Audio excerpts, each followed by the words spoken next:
एक बार करें और फिर देखें।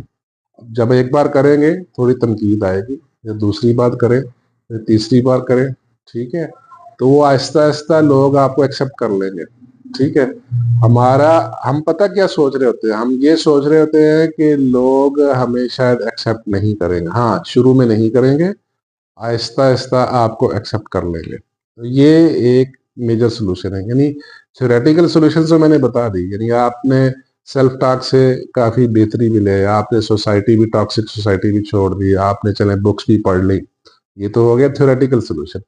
अब इससे आगे एक प्रैक्टिकल स्टेप लेना पड़ेगा। वो प्रैक्टिकल स्टेप क्या है कि आप इसको, जो भी आप काम करना चाहते हैं, जो आपका टारगेट है, वो आप कर गुजरे, then you will see the results. ठीक है, एक बार तो आपको करना पड़ेगा, एक बार तो आपको अमली तौर पे मैदान में आना पड़ेगा।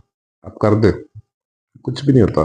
ठीक है, मैक्सिमम क्या है, लोग हंसेंगे ना, कोई बात नहीं, हंसने दे, वो अपने दिल से, उनके लिए तफरी है तो ठीक है। तो 4 बार करेंगे, 5वीं बार वो आपको एक्सेप्ट कर लेंगे। ठीक है, फिर जब आप थोड़े सक्सेसफुल हो जाएंगे तो फिर लोग आपकी तारीफ भी करेंगे, ऐसी भी बात नहीं है। ठीक है, लोग आपकी तारीफ भी करेंगे, लोग आपको अप्रिशिएट भी करेंगे। ये मत सोचिए कि सोसाइटी में सारे ही नेगेटिव लोग हैं, ऐसी बात नहीं, पॉजिटिव भी हैं, नेगेटिव भी हैं, अप्रिशिएट करने वाले भी हैं, रिजेक्ट करने वाले भी हैं, क्रिटिसाइज करने वाले भी हैं, हंसने वाले भी हैं। ठीक है, डोंट वरी, आप प्रोसीड करें तो सब ठीक हो जाएगा। प्रैक्टिस तो करनी पड़ेगी, प्रैक्टिकली तो आपको स्टेप लेना पड़ेगा, ये आप जहन से निकाल दें। थ्योरेटिकल सॉल्यूशंस तो बहुत पढ़े हैं, किताबों में, लेक्चरों में, वीडियो में, गूगल पे बेशुमार पढ़े हैं, लेकिन बात तो सारी फिर अमल की है ना। जब तक आप प्रैक्टिकली स्टेप नहीं लेंगे तो ये खौफ, हंसे जाने का खौफ नहीं निकलेगा। ठीक है।